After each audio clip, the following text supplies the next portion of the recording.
Hi there and welcome back to my channel. My name is Marianne, I'm an artist and educator, and in this tutorial, I will be walking you through how to paint these lovely loose lilacs in oil.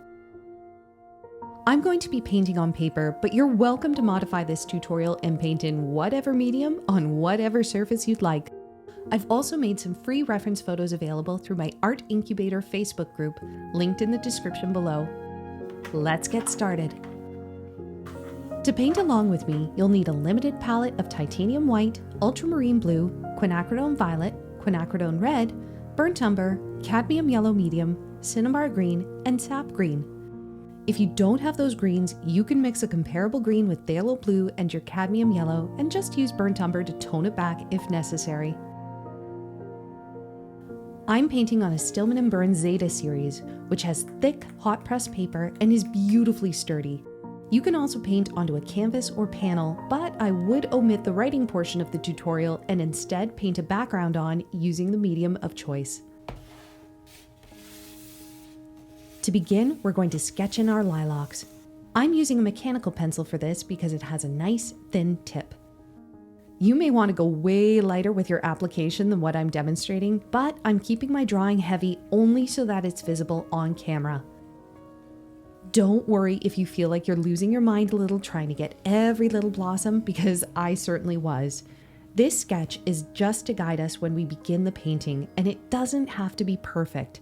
If you find yourself getting stressed, remind yourself, hey, it's just a drawing, and I can always adjust this later during the painting stage.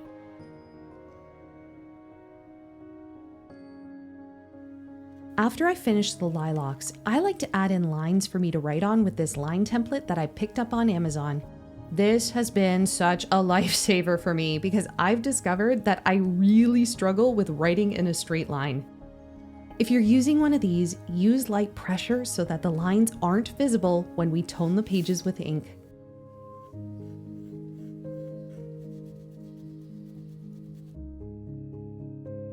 Once the drawing is in, we're going to go over it with a ballpoint pen, which is waterproof.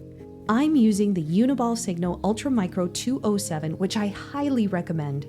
The reason I add in a ballpoint pen layer is because I find the graphite pencil lines disappear under the toned ink, while the ballpoint pen remains visible. Always make sure you test your ballpoint pen ink to ensure it's waterproof before adding it to your paper. People always ask me on social media what the writing in my notebooks is, and truthfully, in these books, it's really boring. I'm just making notes on the plants. For example, did you know that despite being so deliciously fragrant, lilacs are what's known as a silent flower, which means that its true scent cannot be extracted by perfumers and has to be artificially reconstructed through the combination of other scents. I thought that was pretty neat and also kind of impressive, so I added that into my notes. To tone the pages, you'll need some acrylic inks. I'm using ultramarine blue and deep violet from Sennelier and Liquitex. To start, I clipped my pages down and sprayed them with water to get them ready to receive the layer of acrylic ink. Here's the mistake I made. Typically, I like to drop the ink directly onto the pages, but it's not because it has any artistic merit whatsoever, but solely because I think it looks better on camera. But in this case, I took way too long to blend out the drops, and I added too much ink, which meant that not only were my pages blotchy, but they were way too dark. Trust me when I say that off camera, I was majorly sweating. I considered starting over completely, but fought against the urge because I wanted to see if I could come up with a solution. After running some tests off camera, I created a watered-down, milky, lavender-colored wash using acrylic paint that I thinned with some glazing fluid. I used a brush and some paper towel to smear the wash all over the pages and was so much happier with the results. Were I to do this again, I'd water down the ink in advance and apply directly with a brush to the pages instead of dropping it on, so I could be in full control of the color and opacity. But I did want to show these steps as an option in case you wanted to tone your pages with acrylic paint instead of ink, and to encourage anyone watching to get just as creative with your problem solving as you get with your paintings.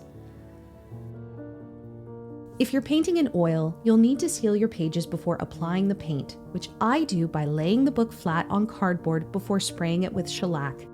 This prevents the oil paints from seeping through the paper. I still get a little bit of yellowing on the other side of the page, even with this protective coating, but it's barely noticeable since I always tone the pages on the other side.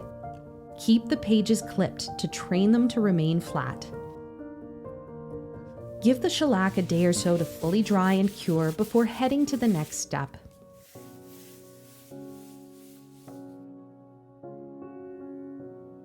I wasn't sure how I'd approach the lilacs, so I decided to start by mixing two purples, one with a darker value and the other with a lighter. I used ultramarine blue and quinacridone violet for this, as well as a fast-drying titanium white to accelerate the dry. I also used a smidgen of Liquin by Winsor & Newton to ensure that this first layer dried overnight. If your color is looking too saturated, you can use a hint of burnt umber to tone it back. One of my secrets to creating a painting when I have never attempted the subject before is to squint. Using one of my lilac reference photos, I tried to figure out approximately where the shadows were and alternated my brushes between darker and lighter to work wet into wet. I really wasn't too focused on perfect blossoms, but instead how the flower was developing as a whole. It's easy to fixate on an individual blossom and refuse to move on until it's supposedly perfect. But the truth is that with flowers like this, you need to be able to look past the proverbial trees and instead see the whole forest.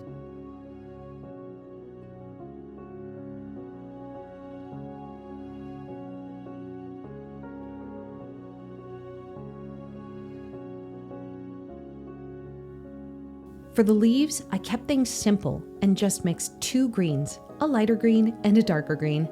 I used cinnabar green, sap green, cadmium yellow medium, and burnt umber to create these mixes. Greens can be tricky, but I've found that using burnt umber helps a lot with keeping the color looking natural as opposed to too saturated. First, add in your stem, which I mixed using a bit of burnt umber and some cinnabar.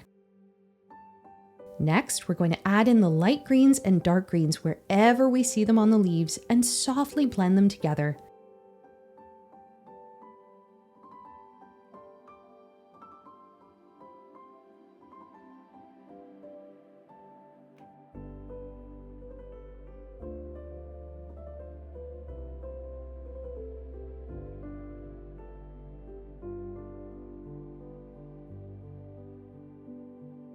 I decided to try adding in some veining of the leaves by lightening the lightest green, but after I put them in, I didn't love how stark they looked.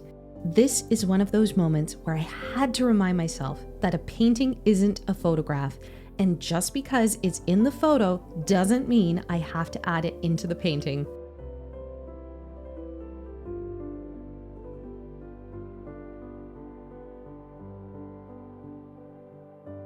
Since I'm working in oil and have to be strategic about dry time, and since I also need a place to rest my hand, I kept going with the leaves on the opposite page, but this time pulled back on the veining in the leaves to see which one I preferred. The next day, I decided to start with the close-up studies of the blossoms on the left and move from left to right through the sketchbook to avoid smudging. This part made my detail-loving heart happy. One of my strengths and arguably weaknesses as an artist is getting lost in the details.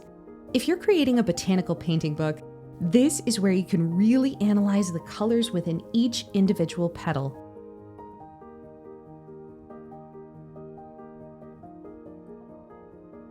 Adding the little heart of yellow to these blossoms added some much-needed warmth to the spread. As we move into the final flower, if you're the kind of painter who loves detail as much as I do, here are some of the strategies I use to keep the painting loose.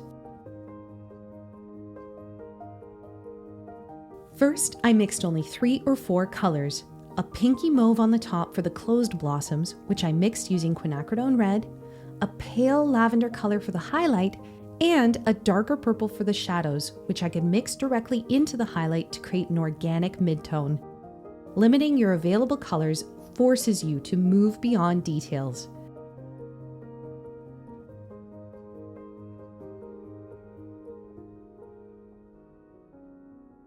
The way I approached this was to think about sculpting the overall flower through lights and shadows as opposed to building it petal by petal.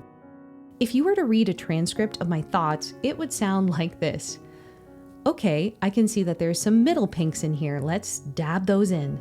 I see a curved, lighter shape, so I think I'll add that in with a little pale swoop. Ooh, there's a shadow. Let's swirl that in a bit.